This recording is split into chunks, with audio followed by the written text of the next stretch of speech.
সংযুক্ত আরব আমিরাতের আবুধাবিতে ভয়াবহ সড়ক দুর্ঘটনায় নিহত হয়েছেন প্রবাসী বাংলাদেশি যুবক বেলাল উদ্দিন। আহত হয়েছেন আরও ২ জন।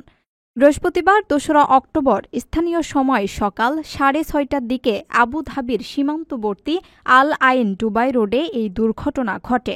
আহতরা হলেন মোবারক হোসেন ও মুহাম্মদ। নিহতের চাচাতো ভাই মোহাম্মদ ইলিয়াস জানান, সকালে আল আইনের একটি কৃষি খামার থেকে মুরগি সংগ্রহ শেষে তারা ফিরছিলেন। পথে একটি ট্রেলারকে ওভারটেক করতে গিয়ে অন্য গাড়ি নিয়ন্ত্রণ হারিয়ে বেলালের চালানো ট্রাকের সঙ্গে মুখোমুখি সংঘর্ষ ঘটে।